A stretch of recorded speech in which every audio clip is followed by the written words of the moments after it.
Assalamualaikum warahmatullahi wabarakatuh and a very good afternoon. Everyone can hear me clearly? Yes. Okay. Bismillahirrahmanirrahim. Before we pass the session to our moderator, Muhammad Haikal, let me just introduce myself. My name is Nur Ashida Salim and I am from Universiti Teknologi MARA, UiTM Shah Alam, Malaysia. Okay, a little bit of my background. I am one of the PES Day ambassador for Malaysia section, and I am also the secretary, 2020 secretary for IEEE PES Malaysia section. And on top of that, I am also the counselor for the IEEE UiTM Student Branch. Okay, so I would like to welcome everyone to this program today.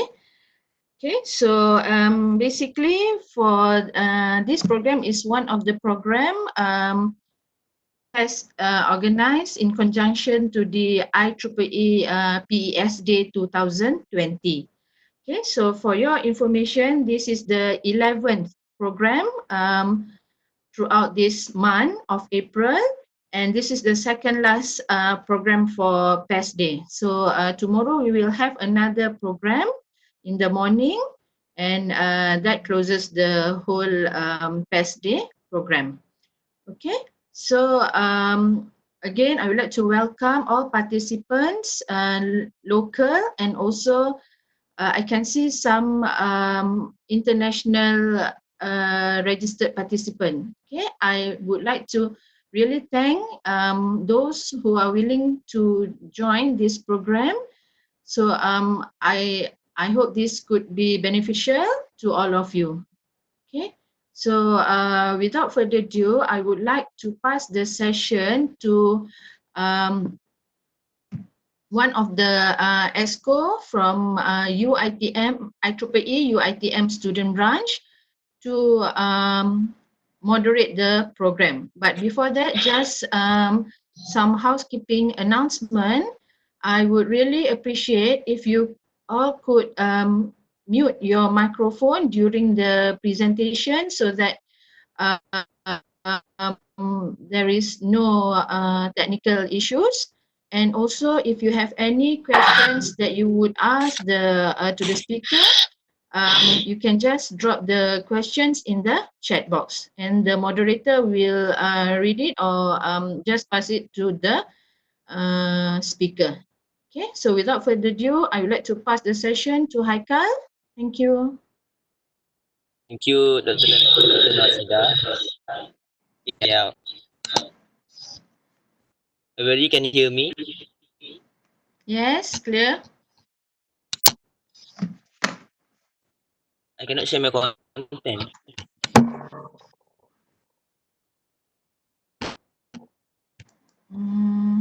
Can you share, Haikal? I cannot share. The section is closed. Oh, okay. Wait. I will pass it to you. Okay. Okay, now can you share? Yeah. Okay.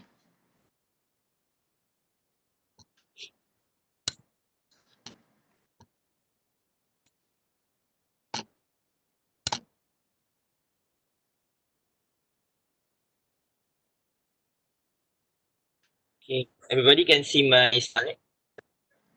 Yes. Okay. Assalamualaikum and a very good afternoon. I greet to you guys. Thank you for your time. Okay. Before we go to the main event, let me introduce to you guys a little bit about your ITM, Universiti Teknologi MARA. So as you can see here, this is the main building of the UiTM, which is the Chancellor building. Okay, moving on to the next slide.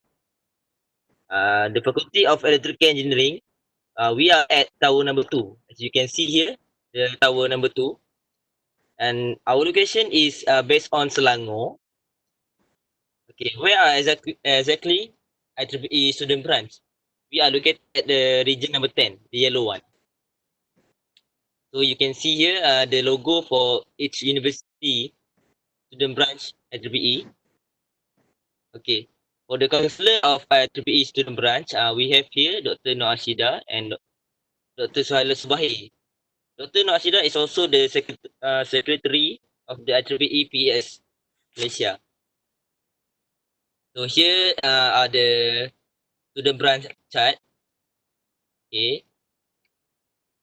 So this is the aspect that student focusing on when organizing an organized an event.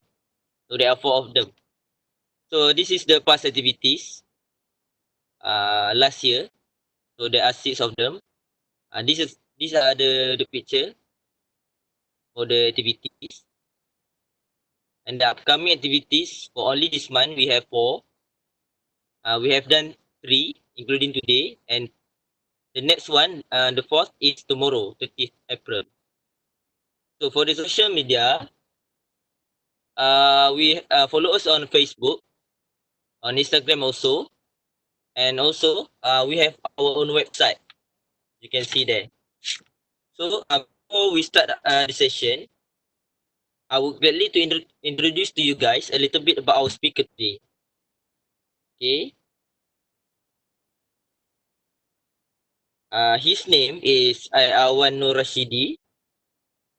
He is a professional engineer registered with the Board of Engineers Malaysia. Okay. He graduated from Universiti Teknologi MARA with a Bachelor of Engineering, Electrical, and a Diploma in Electrical Engineering majoring in Power. In a career spanning 13 years, he was involved with a number of notable projects in the northern region, such as the first medical hospital in Malaysia to obtain the Green Building Index certification, and the first commercial building in Penang to obtain the MSC status from Multimedia Super Corridor. Okay. Without further ado, I welcome to you guys. I want Rashidi to give his session, give his talk.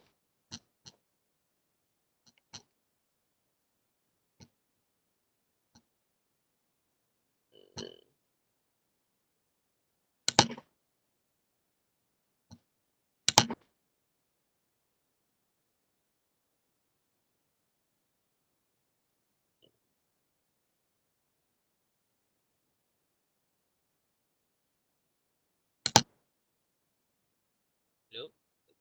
Okay. I want to. Okay. Are you ready?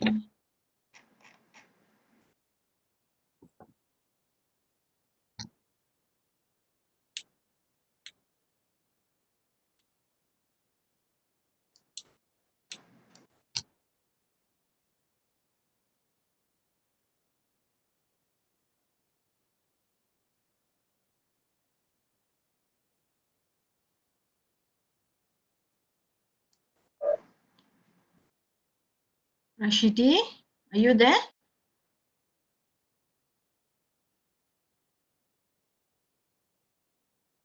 Rashidi, I can see his name appearing, but he's not responding.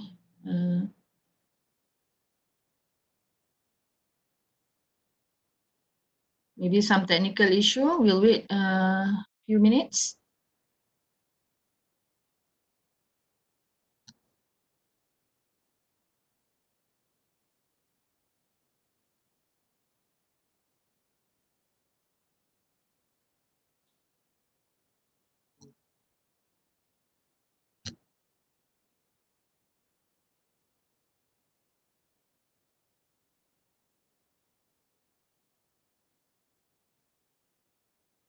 Assalamualaikum. Can everybody hear me? So sorry about just now. I'm still new with this WebEx thing. Okay, you are there. All right. Okay. All right. Okay. Assalamualaikum warahmatullahi wabarakatuh. Very good evening. It's 3 o'clock here in Malaysia.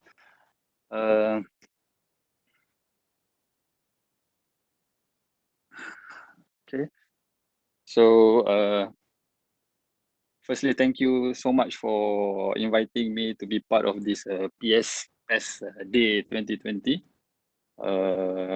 Honored and at least a chance for me to share my experience in as a professional engineer for the last 5 years. So can I wait? I need to share my slide.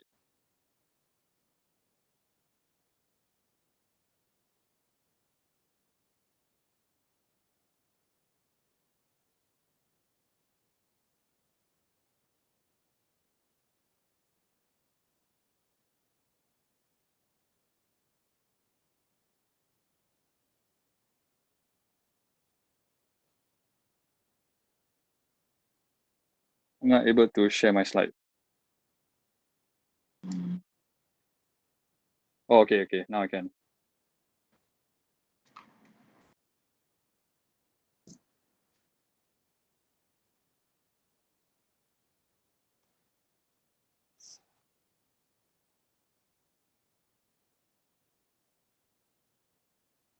Okay, can you all hear me? And can you see the screen? Yes, yes. All right. Okay, thank you so much. Okay, so the topic today that we have chosen for this session will be engineering your success and essential skills required to become a professional engineer.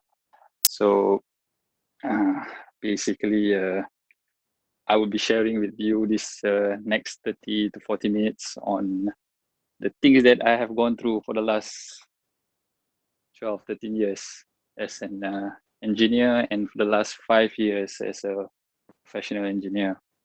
So hopefully it'll be beneficial, as I'm told that most of the audience right now is students, soon to be engineers, and the international students, the international participants, are hopefully the things that I say it can be applied from wherever you are. It's just the basic things that maybe we need some emphasizing. Okay, so I think the moderator Haikal has already mentioned it about me. I'm running my own company, a consultancy practice, WNR Consulting Engineers in Berhad, Fish Consultancy, and I'm an associate with Tafa Perunding Sdn Berhad. So all these are electrical and mechanical consulting companies dealing with construction works. Okay. So I'm a graduate from UiTM Pulau Pinang in 2007. I start my career as engineer in 2007. So basically, I'm very fortunate that things roll out well for me as soon as I graduate. So in my case, it was a kind of bit of luck. So we're going to talk a bit about being a professional engineer. Basically, in Malaysia, I think most of the country, you have to be accredited by a professional body, and there are certain things that you will have to go through the process of being a professional engineer, starting from your graduation. And in Malaysia, I think most of the students from UiTM would probably have gone through the website, pm.org.my, where it will tell you all the step-by-step things that you need to be doing, right? The first things first is register as a graduate engineer. I hope that all you soon-to-be graduates, after you have gotten your transcript, your degree, please register as soon as possible. Because throughout my years of practicing this job, I've seen people who come to me and ask, how do they apply to be one? What are the process? So, and those who ask me are people who are almost 40s, 50s. So when I ask them, you register graduate? No. So they miss the first step. So, if as time goes by, you will have no time to register. You have to go and look for your transcript, look for your scrolls and all. So please, first things first, register as a graduate engineer. And then work in a related field for a minimum of 3 years. That's what has stated in the BM website. For me, it took me longer. It took me 2015 to 7, about 8 years. It took me about 8 years. I took my time, and there are some bumps along the way which I'll be sharing with you. So hopefully you will go through that and maybe get it a lot faster. I've known people who got it in 3 years. My associate in Tafa Perunding, he got his PE in 3 years because he knows the path, so which makes it all easier. Okay, and of course, apply to become a professional engineer, sitting for a professional PI interview. These are the 3 basic steps to do: register, work, and then go for your interview. Okay, but along the way, like I said just now, I come to a few bumps, so we'll share. And the things that I feel that very crucial as an engineer, you need to have these skills. So these are the topics that we'll go through. So once you've graduate, going out there looking for a job, where you should start your career, right? In the normal thing that students will think of about working as an electrical engineer is, of course, it's usually the electrical utility company. So in Malaysia, it's always TNB, right? I'm sure many of you are aiming for that direction. But that would be a good job, I would say. But is it good enough to make you a professional engineer, registered and get your title, and maybe run your own business?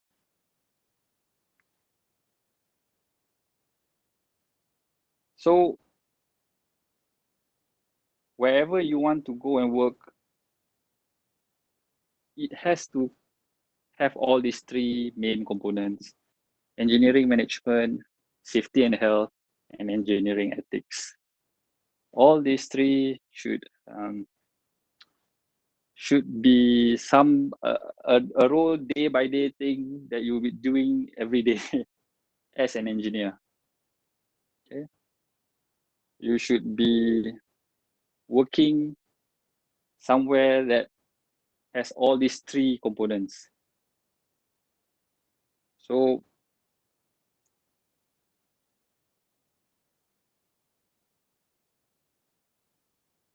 the 3 places that the few places that I can only think of that has that all those 3 components, either in an engineering consultancy company like where I am now, or an engineering construction company. So when you are looking for a job to start, and it's best that I can advise you to look into these 2 companies first, these 2 types of companies first. It will help you a lot. It will definitely help you a lot. And I know with all this post COVID-19 going to come up, maybe it will be tough for you. Maybe it will help you to get to secure a job. It can be either way, because right now our industry is a bit slow. No more constructions, all very, very slow. Me, I'm a newcomer in the business, so we are trying to move, but with some limitations. But we are still moving. Yes, we can still move with our daily jobs as normal. So why do I say these two? I'm not saying because I'm working. Okay? It's not because I'm recommending people to come and work for me. No, I'm not hiring at the moment. So there's a reason why these two kind of industry, consultancy and construction, has a very advantage for you to become a professional engineer. So we'll have a look why. So to start, it comes back to all these three: engineering management, safety and health, and engineering ethics. Okay, so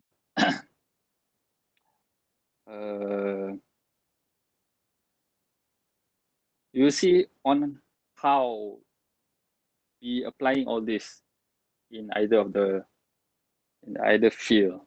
So if you are, for example, in a consultancy company, of course, anywhere you work, you will have to have some sort of management skills. So in an engineering consultancy company, you will be managing documentation works, preparing BQs, bill of quantities, drawings, specifications, preparing design schedules, plan your work, how long will take and all, tendering process, and attending meetings. All these are the normal things that I do.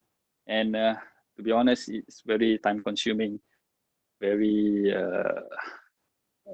tight schedules, whereby that's why time management is very crucial. So if you are in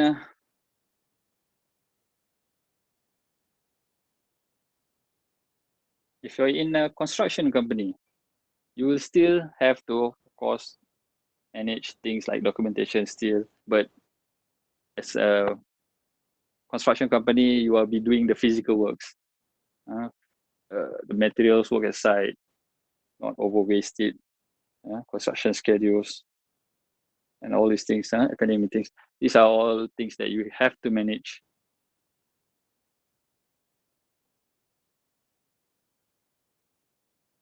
The next will be safety and health. All right. So the safety and health is, of course, if I design things, it has to be in accordance to the standards, where, of course, it will be in compliance with the safety. It's not designed under or over. This will cause hazardous catastrophe to your work later on when it's constructed. And when you design things, it has to be doable. You have to take consideration person who is doing.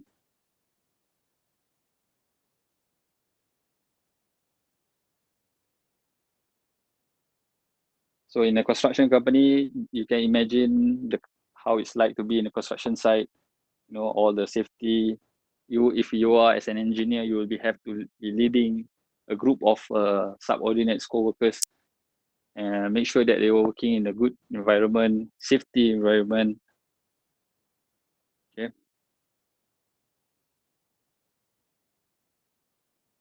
And lastly is the engineering ethics. This is the most crucial one that usually will only available if you are working either in a construction company or a consulting company.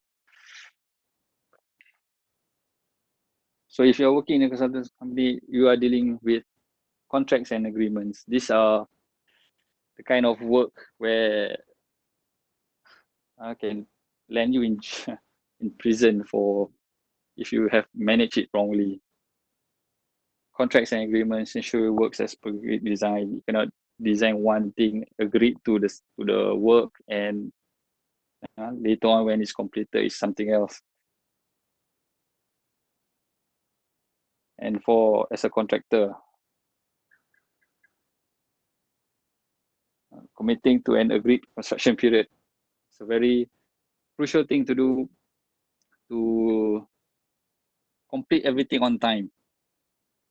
So it's a it's a challenging thing, challenging work actually as a contractor, where companies have filed for bankruptcy because they failed to comply to the agreed time. Okay. And at the same time, contractors are mostly a profit-based company. So of course, they will try their best to increase their profits, but at the same time, not jeopardize the design. So engineering ethics is something is where it will challenge you as an engineer, and you yeah, it will challenge you in a way that you have to make decisions that you may have to do something wrong to make it right, like overpaying someone so that they won't get into trouble in the future. Let's say the agreed sum is to pay for 10 lightings, but they claim more. They claim for 15 lightings. So ethically, you are not allowed to certify, to make payment for 15 lightings because the only one installed is only 10. But maybe they have some kind of problem. They need a little bit more cash to get the project running. So you approve payment terms, and hopefully you have your back covered so that they will keep their promise to finish up the remaining 5. So these are the kind of things that a lot of engineers cannot make the decision. They feel that everything has to be done according by contract, which has caused a lot of project delays. I've come across a few projects where it ended up abandoned because of contracts. So contracts are something that, yes, you have to follow, but there are ways to bend it, and this can only be applied if you are in this kind of companies, this kind of working environment. All right. So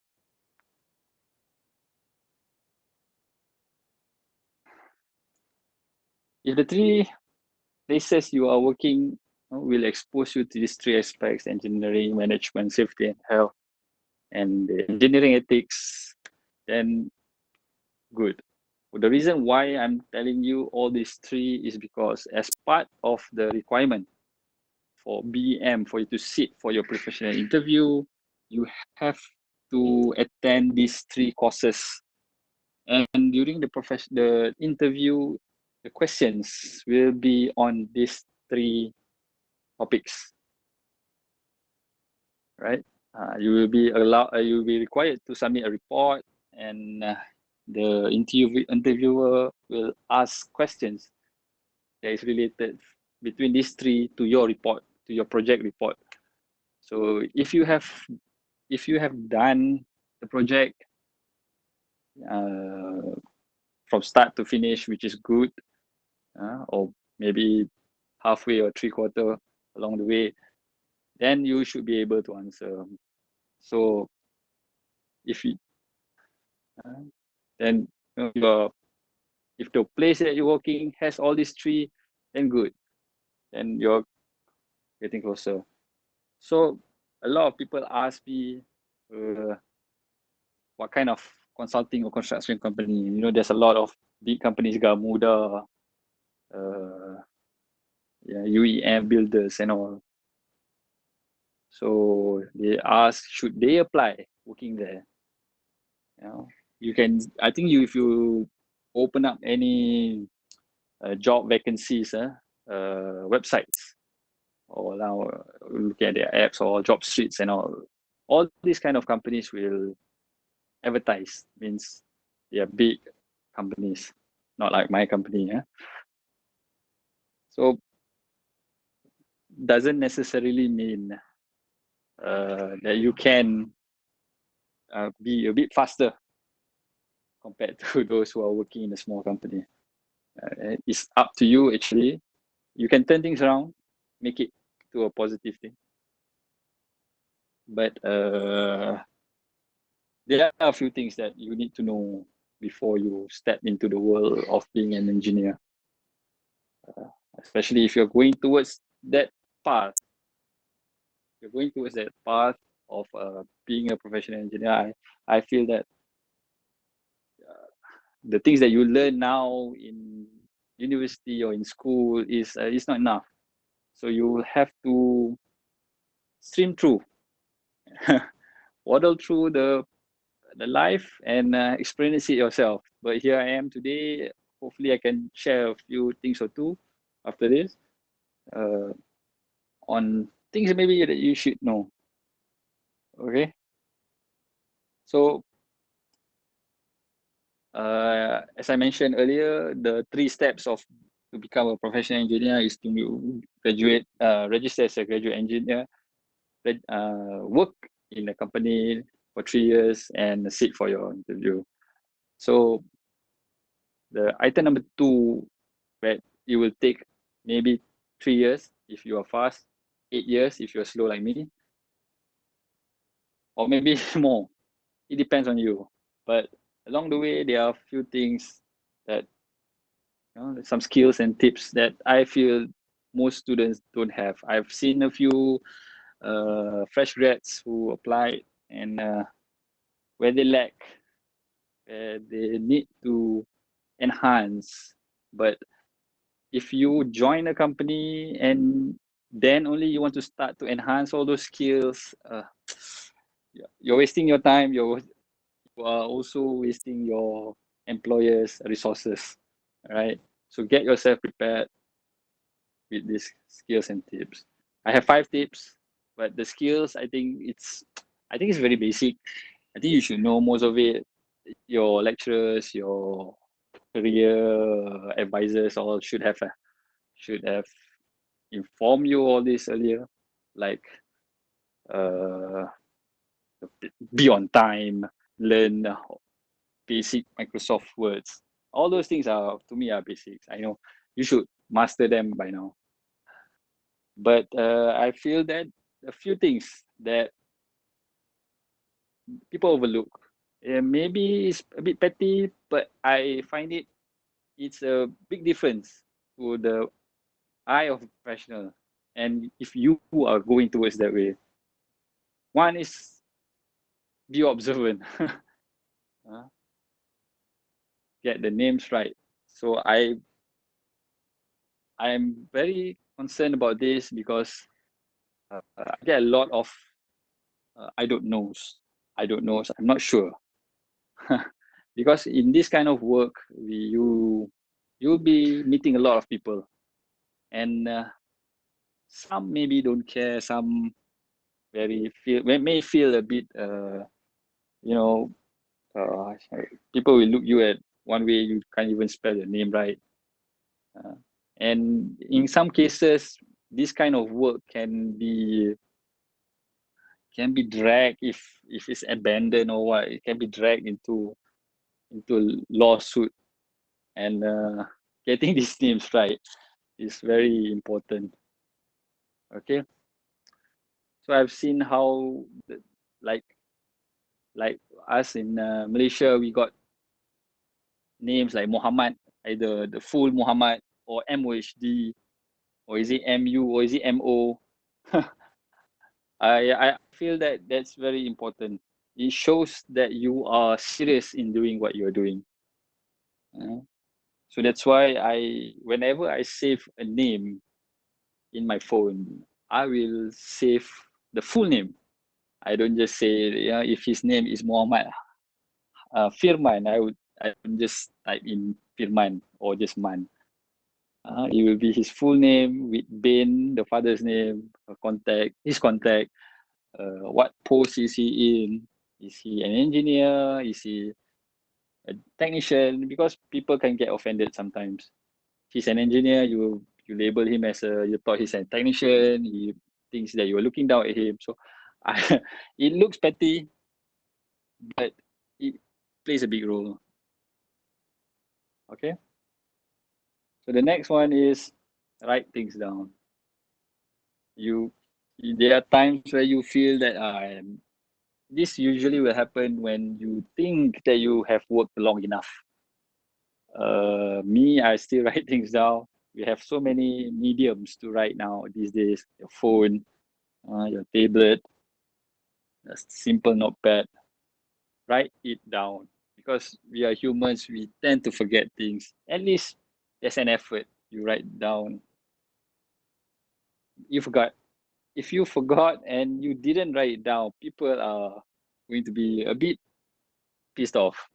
Okay, you don't even write it down. I've seen people who just attend sites meetings with nothing, not even a pen, right? So a pen is like it's a tool to you for you to write down, write things down. So please have a pen with you all the time, right?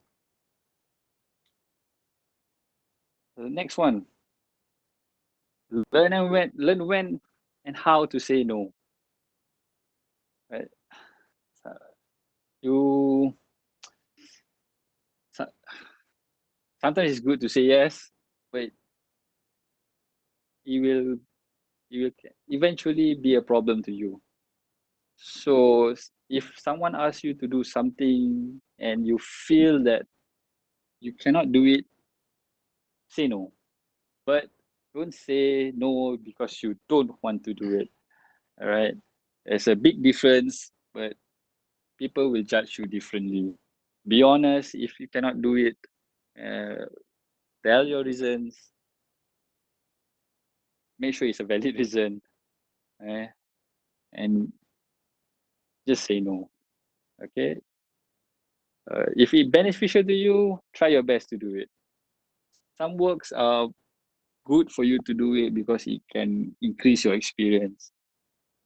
If your boss asks you to do something, don't just simply say, "Oh, I cannot do it." There are people that I've seen who works just within their scope. My company usually is an mechanical and electrical. We work together. So in one company, usually there will be some mechanical engineers, there will be some electrical engineers, right? So there are certain projects where you need to know both. You need to know a bit of the mechanical system, and if you're an electrical, of course, you know your electrical. You're already an electrical base. So there are. I've seen people who try to avoid answering questions when it comes to when it comes to how to say when it comes to nothing that if it has nothing to do with him, then he'll try his best to avoid it.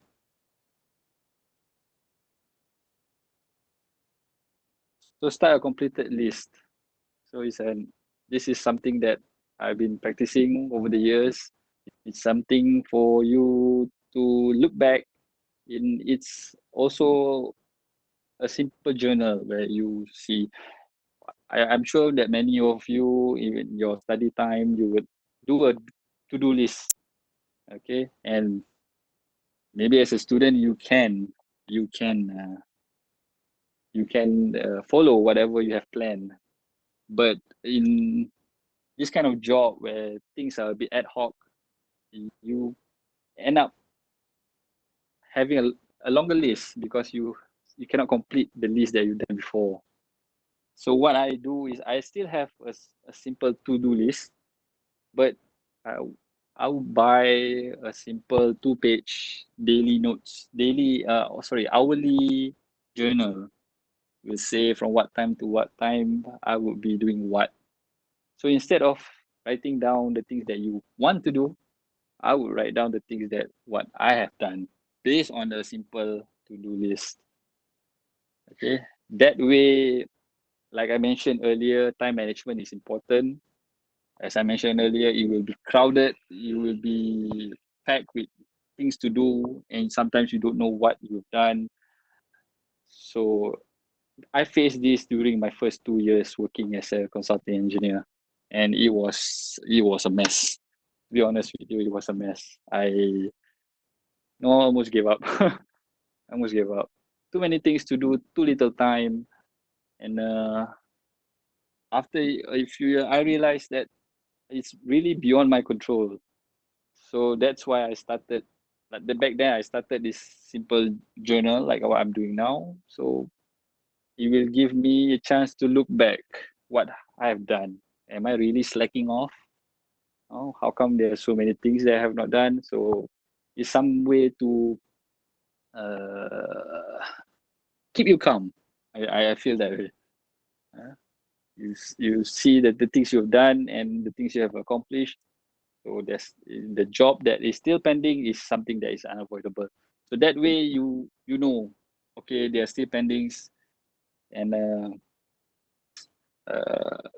what need to be done. Should you delegate? Should you outsource? Should you tell your boss that you don't have time because you have done all these things? So it will help you, and hopefully you have a good boss. Okay, and finally, to become one, I feel that you have to be financially savvy. It's this has something to do with what I mentioned earlier, that a good, well-known company doesn't necessarily mean that you have a good job. It may mean that you have a good paying job, but does it help you with your professional engineering career? Maybe not. Maybe yes, maybe no. It's up to you. But is the average salary for a fresh grad is less than 2.5K. A very harsh, a very harsh fact, but you have to face it. All right. So if you were to go for a much higher pay, be ready for a lot more jobs. And when you have more jobs, you can't focus. It's like you're studying. You're studying for something, you're majoring something, but you're taking too much elective courses. Then you're not going to focus on your core courses. So it's same thing about being a professional engineer, where when you're working later on, you you are doing too many projects, and you have one that particular, because for submitting to BEM, you have to submit a report that you are handling. So that one report, you have to put a lot of effort to it, put more time to it. So that would be the problem. I'm telling you, it's a problem. This is because I had to take a 1 year off just to complete my report. It was too busy. I was too busy with work, so many things to do. I had to take that 1 year off just to complete a report. That's why. So imagine I'm not working I was working in Tafa Perunding at that time. Now they have upgraded me to be their associate. I was working there before, and luckily I have good relationship with the bosses, with the principals. So I said I need a time off because it was too busy. I was too busy. So if you are working in a big company, so you can imagine the amount of workload, and how you are going to delegate your time. And as you go along, I mean, as you grow older, you have other commitments, family, kids, and all. So you don't have time. So financial, yes, it's very important. If you were to go to a small company, then you won't be paying much. I put it last because I don't want to be talking about money from the start. But this is the true fact. That's why it's either you make a simple decision, which is to look for a new job that pays higher, or you work your way up and become a professional engineer. So I choose the latter. I work my way up and become a professional engineer, and thankfully, Alhamdulillah, things got better. I'm running my own business. earning my own income, signing my own plans, so it's much better pay than working. But these are the sacrifices that you have to do. Maybe people don't see it, and of course you will come across friends that getting much better pay, going to a better vacation, buying better car and all. But you need to invest your time in a smaller company if can, so that you can learn more.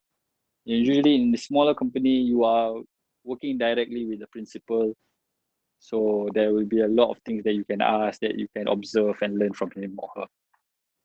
Okay, so financial survey, yes, is very important, and also heads up, avoid credit cards. It can be beneficial, but if you're not good at it, then it'll be a problem. Okay. Sorry, Ayah Rashidi, sorry to interrupt. Yes. Okay, just now Yes. your screen was green. My screen was green. Now it's okay. No, it's okay. Oh my god. Now we can see back your. Are you writing something Yeah. on the? No. Oh, I think I talked too long, so you went to sleep. So sorry. Okay, so you can just proceed from where you Okay. stop.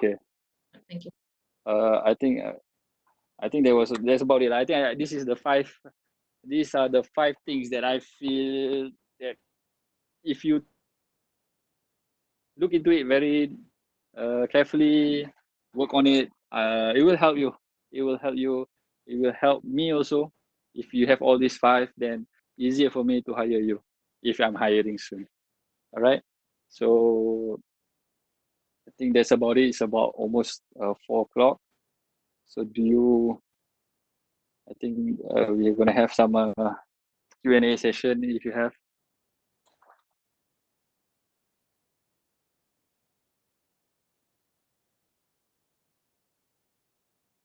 Do I go back to how do we go on this Q&A session? Okay, so you have finished your presentation? Yes. Okay, thank you so much, All Rashidi. right. So I'll Yes, pass to welcome. the moderator. Haikal, are you there? Yes, I'm here. Okay, so you can just go through the questions from the chat box. Are there any questions on the chat box? Yes, there are a few. Oh, okay.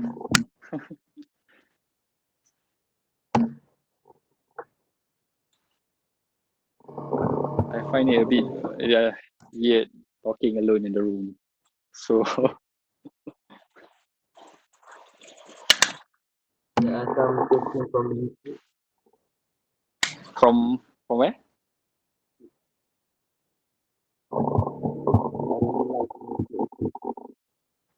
Haikal, are you okay? Yeah, I'm okay. Can you hear me? Okay. Yeah. Do I need to read the question for you? Wait.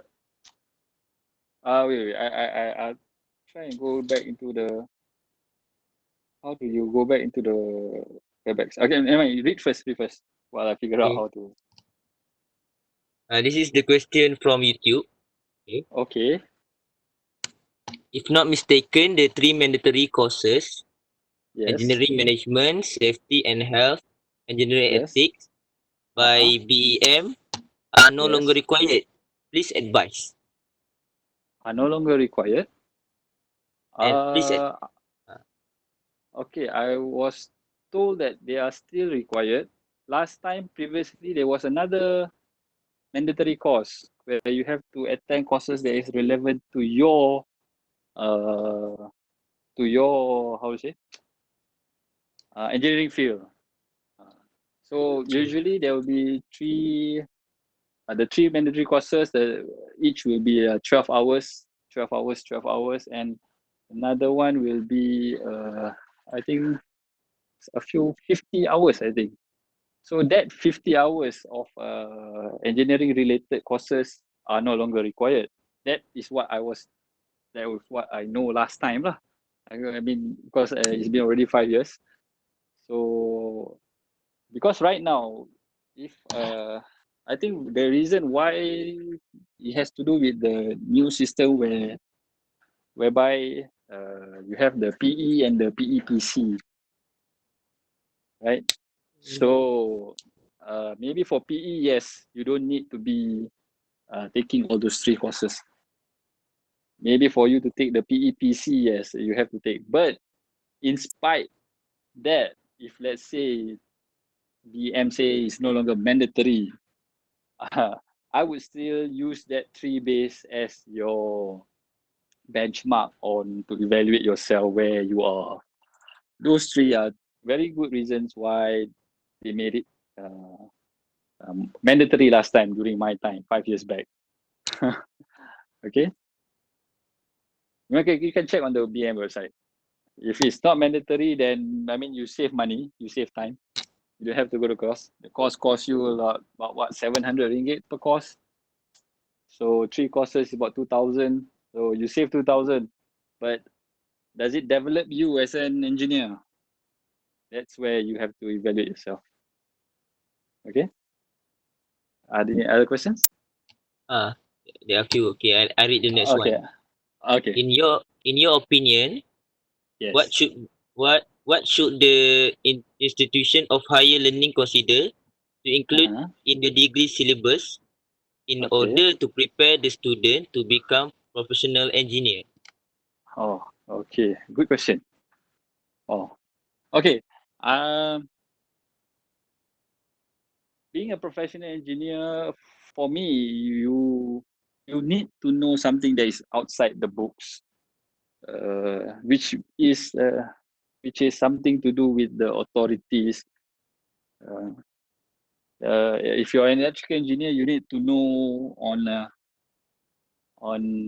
how you get electrical supply, like me, what I'm doing, which is why I've been invited to lecture in UiTM Penang and I've designed a course where it's based on the work that I'm doing, but at the same time it's related to what you have studied during your degree time.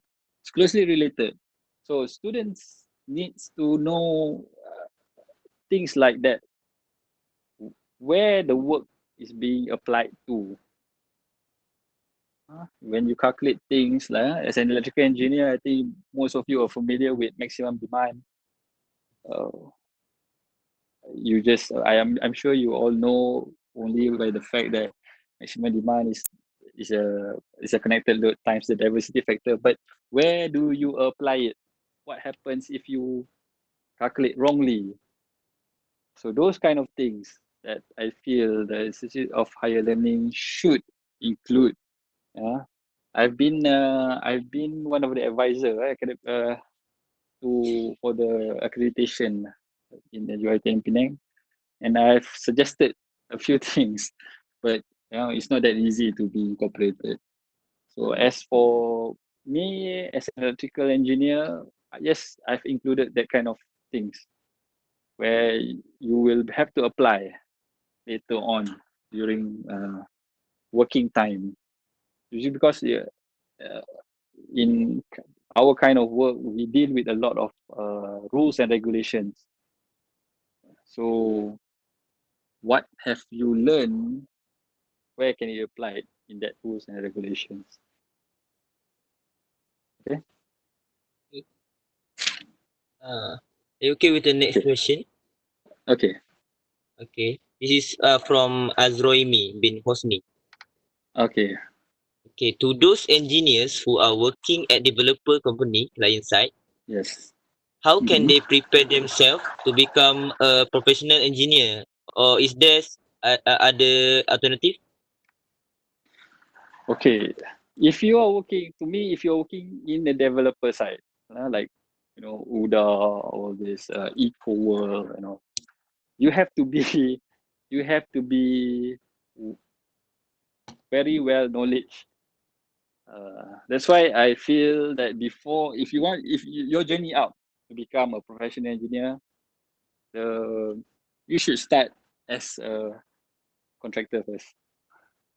Then you jump into consulting, and then you go to developer. You can go straight to developer. You can jump straight, no problem, no issue. Maybe the pay is good, right? Usually the pay is good.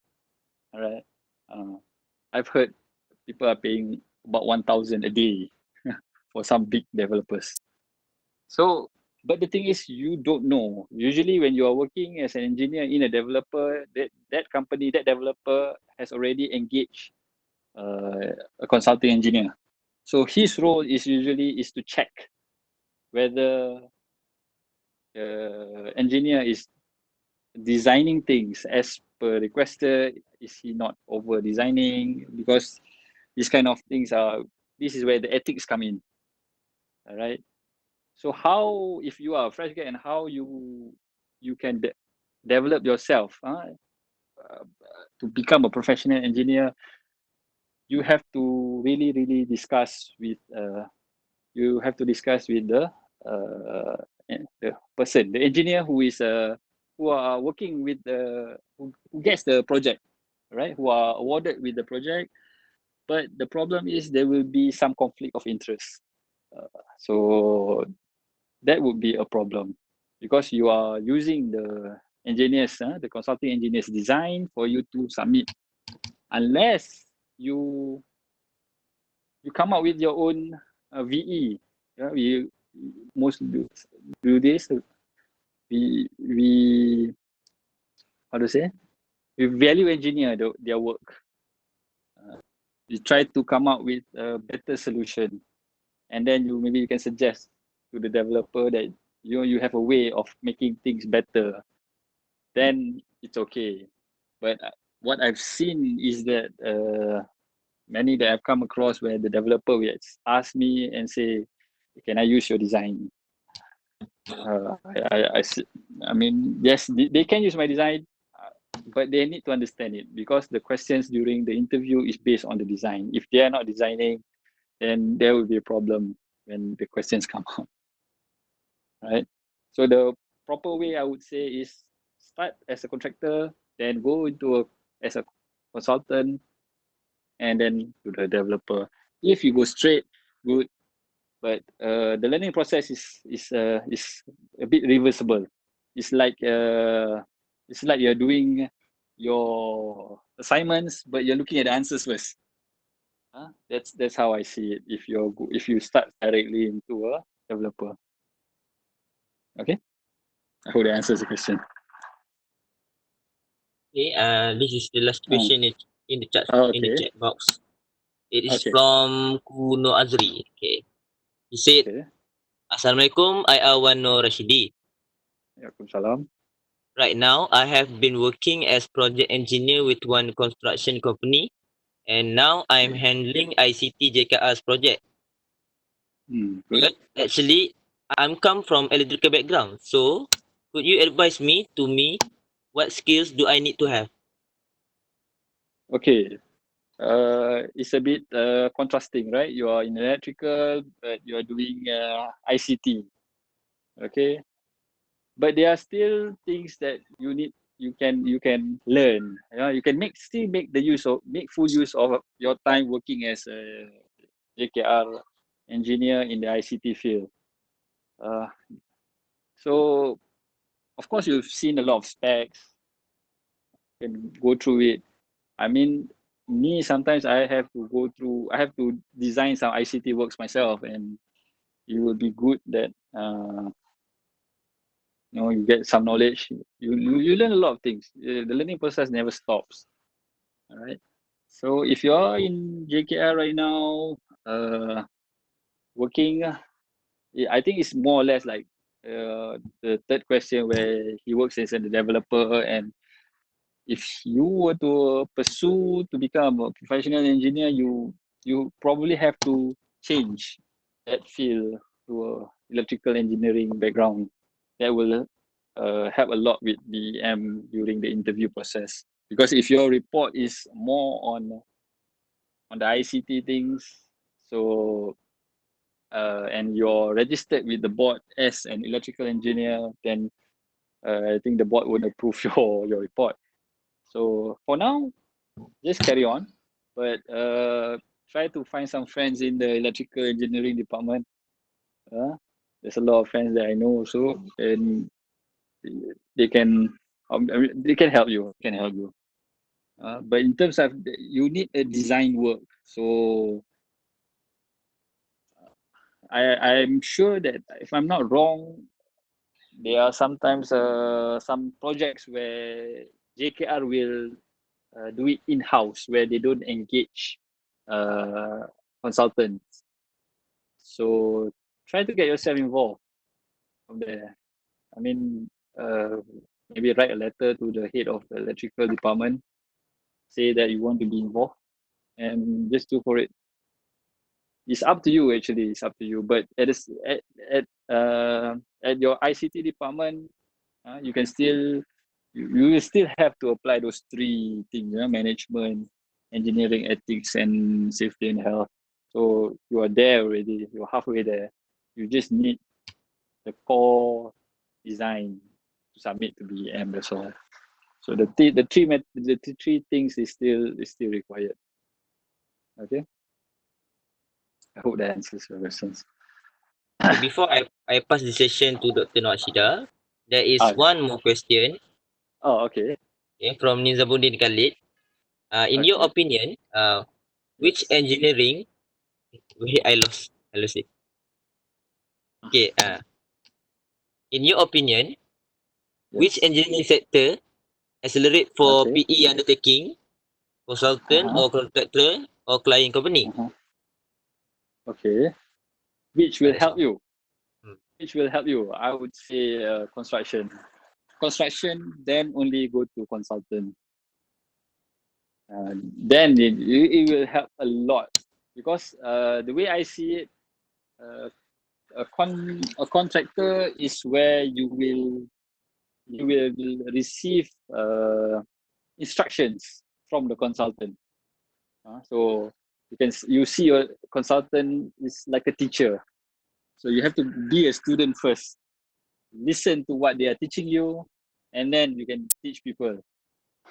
So I see that when I first start my work in 2007, I joined the consulting company. It was a bit blurry. I don't know what I'm doing because everything is on paper.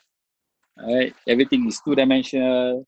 I cannot imagine things like how you bend cables, how big is the switchboards, the cable ladder, how high it should be. So I can't imagine that. So that's why, and my career path is in such a way that I work for a few months. It's not even a year. Then I joined a construction company. So that is where I learned a lot. It really, really, really, really helped me. And then I jumped into I joined an electrical contractor company for just 2 months. But yeah, at that time they were doing very, very heavy work, high tension electrical installations. So that 2 month span really helped me when I was offered a job in a consulting company. So if you are in a contracting company, good, be there, earn as much as you can, and then you can apply it in a consulting company. And after that, if you were to join a client side as a developer, it will be a lot easier. It will be a lot easier, and you will be paid more handsomely. Okay, so my advice: start from contractor. That's the best advice I can give you. And one thing about joining a contracting company is much easier way to join a contracting company. It's a lot easier. You can join. There's a lot of subcontractors. You can join that first. Slowly build yourself up. It will take more time. Of course, it will take more time. But no need to rush. Take your time. Uh, Make sure you are well prepared. That is more important. Okay. I think that's all for the Q&A session. All right. All right. Thank you so much. Okay, I pass Uh, the session now to Dr. Rashida. okay. Okay, Dr. Rashida, are you there? Yes. Okay, thank you, Hi. Haikal, for moderating the session, and I would like to sincerely express our thank to our speaker, IR Wan Rashidi, for the tips for applying for the professional engineer. Okay, just to share with you all, Wan Rashidi was my student back in 2006 in Yeah. UiTM Pulau Pinang. Okay, and with that, we end the session. But before that, okay, there is another program under the IEEE PES Day 2020, which is tomorrow morning at 10 a.m. Malaysia time, where we will have a renowned speaker, Professor Dr. Zuhaina Zakaria. She will share on how emotional intelligence can make you a better leader. So I guess tomorrow's topic also is more or less related to being a professional engineer. Yeah. Okay. True. With that, okay, just to inform the participants, okay, I have posted the feedback form. I really appreciate if you could all answer the feedback form, and for the slide presentation, we will email to all of the participants together with the recorded video. Okay, All and right. again, Okay. on behalf of UiTM Student Branch and IEEE PES Malaysia, I would like to thank the speaker and also all participants for your time in joining this program. So I hope the participants could pick up some of the important points that the speaker have shared. Okay. So with that, I end the session. Assalamualaikum warahmatullahi wabarakatuh and a very good day. All right.